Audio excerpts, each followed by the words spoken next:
को नहीं मिलती है, उतना कोई पढ़ता नहीं है।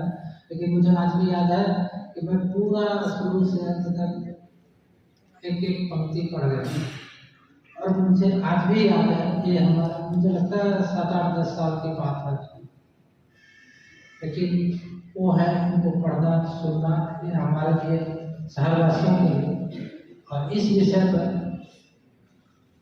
बहुत एक सुअवसर है, जो भी लोग आए हैं, मैं समझता हूँ खुश नसीब है कि उन्हें अच्छे वक्ता का एक अच्छा वक्तव्य और ऐसी बातें जो उन्हें शायद जीवन भर याद हो सुनने को मिलेगी। हरिवंश जी बस आने वाले हैं, तो हम लोग थोड़ा इंतजार करें। सर्विस ब्रॉडकास्टिंग डे के रूप में मना था, यानी कि जन प्रसारण दिवस।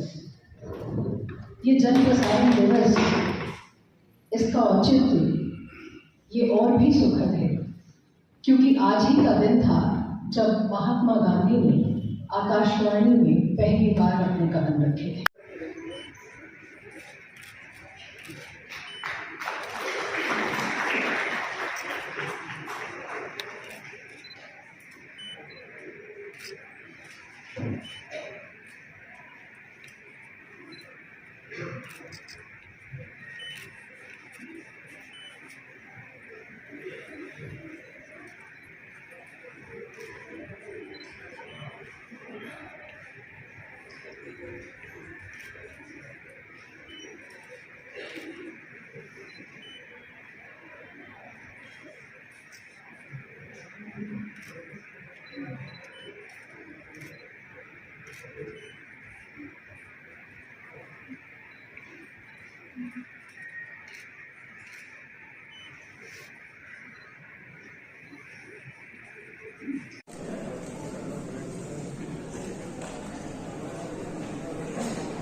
चलो ये हटो।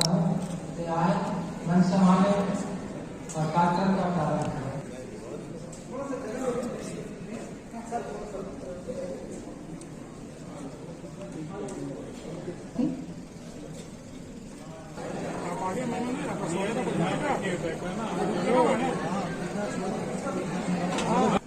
विस्तार के लिए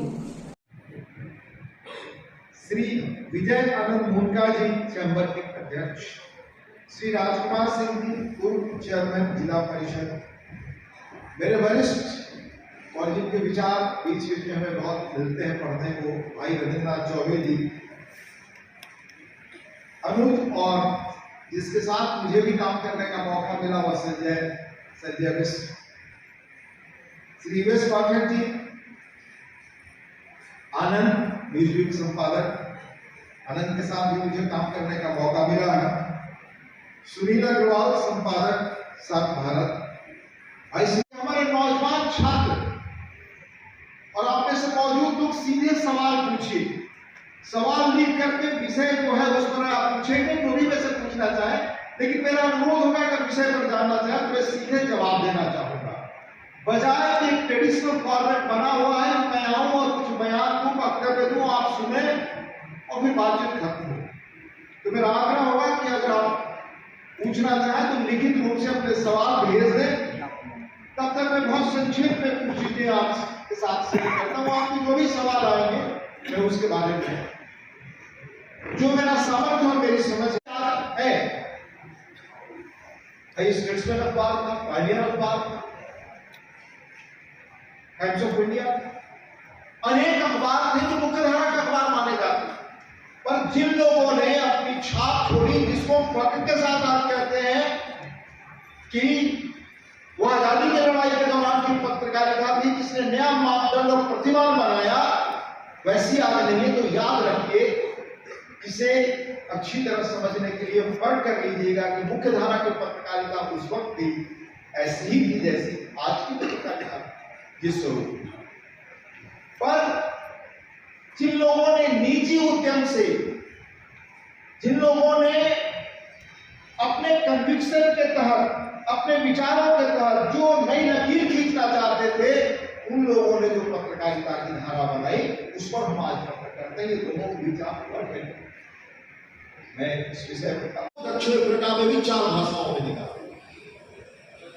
फिर भारत में यंग इंडियन और हरिजन, मौलाना अबुल कलाम आजाद, अल हिलाल, बहुत ही प्रखर बौद्धिक रूप से संपन्न अखबार, बाल गंगाधर तिलक, मराठी में मराठा दर्पण और Kesari, Madan Mohan Malaviya, the leader of Abhyudaya, Baba Saheb Ambedkar, Mooknayak, Pandit Jawaharlal Nehru, national herald में और उनकी कन्विक्शन की पत्रकारिता को, विचार की पत्रकारिता को, प्रतिबद्धता की पत्रकारिता को मुख्यधारा अगर मानते हैं तो गलती हमारी और आपकी। मुख्यधारा की पत्रकारिता उस वक्त भी वैसी ही थी। अब ये आप सवाल खड़ा कर सकते हैं कि ये कन्विक्शन के लोग आज हमारे समाज में क्यों नहीं करते? तो किसी ने रोका नहीं है। हम अपनी अक्षमता के लिए, अपने साहस के अभाव के लिए पत्रकारिता को गलत ढंग से समझने की कोशिश न करें। ये कम से कम मैं आपसे निवेदन करना चाहूंगा और युवाओं से भी। भारत में जो नया भारत के इतिहास में रोजाना का दौर आप मानते हैं तो राजा राममोहन राय से शुरू। उन्होंने जो प्रकाशन शुरू किया ब्रह्मनिकल मैगजीन, संवाद कौमुदी, हिराल उल अखबार बंगदो, फारसी में, हिंदी में, अंग्रेजी में, उसका मकसद क्या माना? उन्होंने बहुत वेल डिफाइंड अच्छी तरह बताया कि हमारा मकसद ये है कि हम समाज में लोगों की भी जागरूकता ला सकें। 2 बार जेल में तो आपको एहसास होगा कि वो बलिदान का, वो त्याग का, वो समर्पण का या कन्विक्शन का कि हम ये करेंगे क्या स्तर था लोगों में। इसी तरह अन्य भारतीय भाषाओं में भी, चाहे अभी पत्रिका हो, अभी उड़िया में 2 अखबारों के कार्यक्रम में गया, 100 साल के समाज सत्यवादी, मलयाली में मलयालम मनोरमा, बिहार में सच भाई वगैरह सब उसी धारा की देन थे। ये सब अतीत चर्चा और अतीत की चर्चा सब प्रेरणा देते हैं। इतिहास में होता है कुछ नई पहचान बनाना चाहते हैं तो क्या उनके लिए आज अवसर है? जो ये युवा बैठे उनके लिए अवसर है? मैं बताना चाहूंगा, सवाल कुछ आए नहीं है। आप कैसे अपनी नई राह तलाश सकते हैं? उसके लिए इतने अवसर है कि उन पर साहस के साथ आप कदम बढ़ाइए। जैसे मैं एक सूचना के तौर पे आपको कह रहा हूं नौजवानों से कि पत्रकारिता के लिए अवसर है। पहला,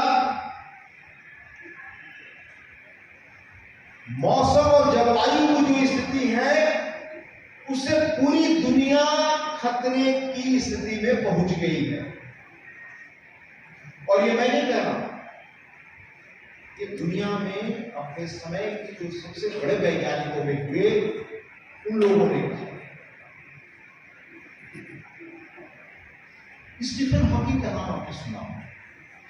स्टीफन हॉकिंग की तस्वीर देखी होगी, जो असक्त थे, कैम्ब्रिज में फिजिक्स पढ़ाते थे, कैम्ब्रिज ऑक्सफोर्ड में किसी ने 2-3 वर्षों पहले उनका निधन हुआ। उनकी अंतिम किताब आई है brief answers to big questions.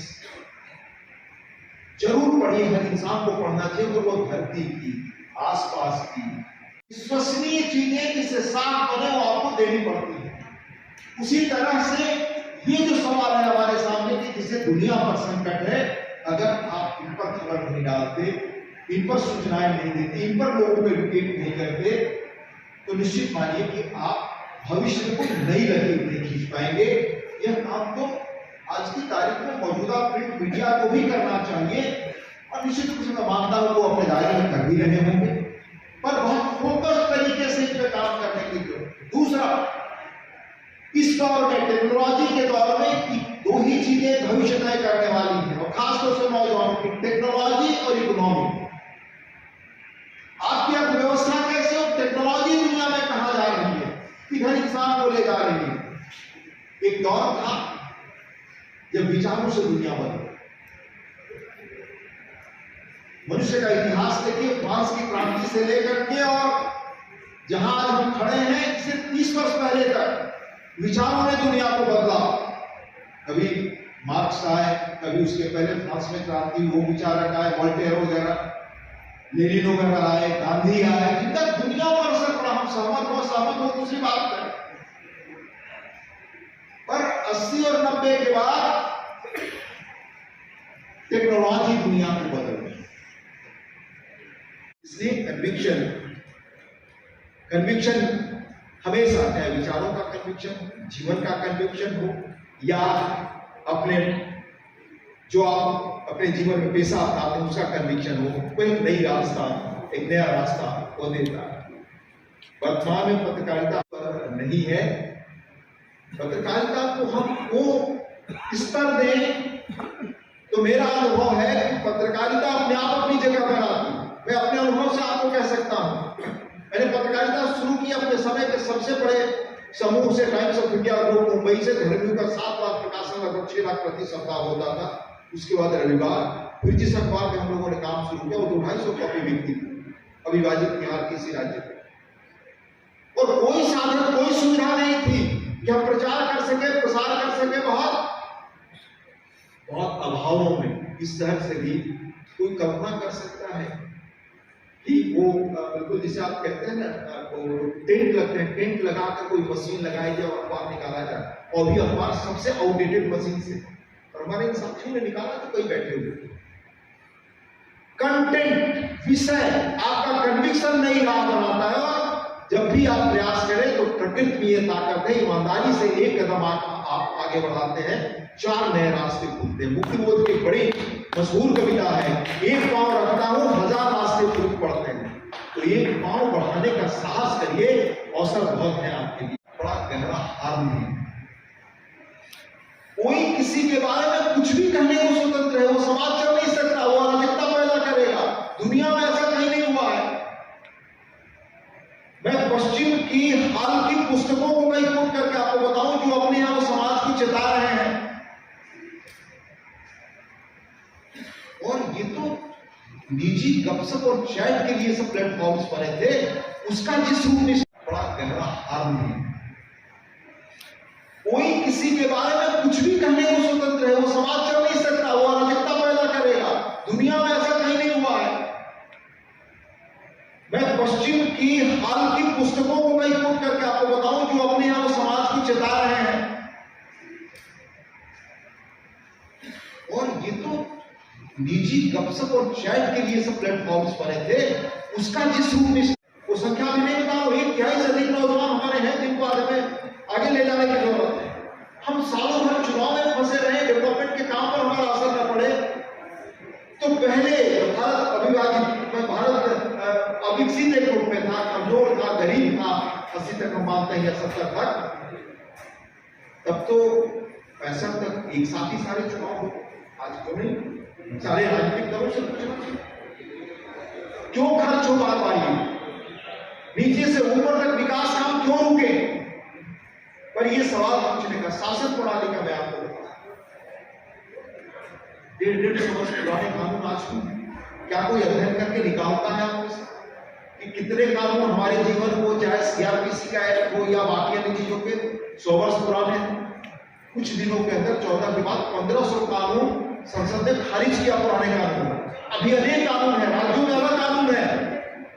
क्या कोई इस पर, जिस राज्य में हम रहते हैं, कितने कानून है आपके यहाँ लागू आज की तारीख में? टोटल नंबर ऑफ कानून कितने हैं? हमारे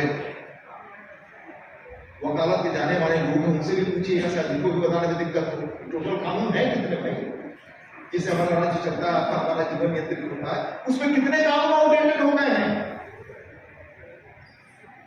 ये सारी चीजें जिस पर कन्विक्शन होता है, एविडेंस है, 102 वर्ष बाद अभी बदला। मैं अनेक सूची बता सकता हूं आपको, कितने वर्षों बाद कौन से कानून बदले और बदले जा रहे हैं। ये आप निश्चित रूप से ध्यान रखिए। आज आपके सामने करने को बहुत कुछ अवसर है, उसे वो समझेंगे। मजदूर कभी नींद की गोली नहीं खाते, लेकिन आज के इस डिजिटल युग में मीडिया में अवसर ही अवसर है, बहुत सारे अवसर हैं, लेकिन चुनौतियां भी कम नहीं है। चाहे वह प्रिंट मीडिया हो या इलेक्ट्रॉनिक मीडिया, सरकार और लोकतंत्र की एक मजबूत स्तंभ के साथ आज दाव पर है, और वह पत्रकारिता जो सरकार और जनता के बीच एक महत्वपूर्ण कड़ी है। समाज में मीडिया की महत्वपूर्ण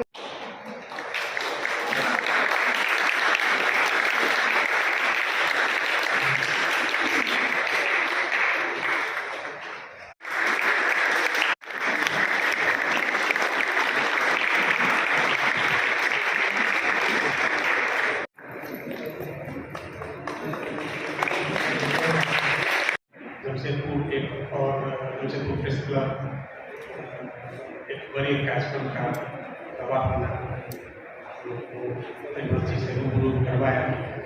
हम उनके आभारी हैं कि उन्होंने अपने बहुमूल्य समय में से कुछ समय हम लोगों के लिए निकाला। शहर के वरिष्ठ पत्रकारों में श्री दिनेश्वर प्रसाद सिंह दिनेश जी के जाते रहे। बहुत सारे पत्रकारों को उन्होंने नजदीक से देखा भी नहीं होगा। आज वो हमारे बीच आए, हमारे सौभाग्य की बात है। सरदार शैलेंद्र सिंह हैं, झारखंड प्रदेश गुरुद्वारा प्रबंधन कमेटी के अध्यक्ष, जिन्होंने हमारे मुख्य अतिथि उपसभापति श्री हरिवंश जी का अभिनंदन किया। चैप्टर के उपाध्यक्ष अभिनंदन कर रहे हैं, उनका स्वागत करते हैं।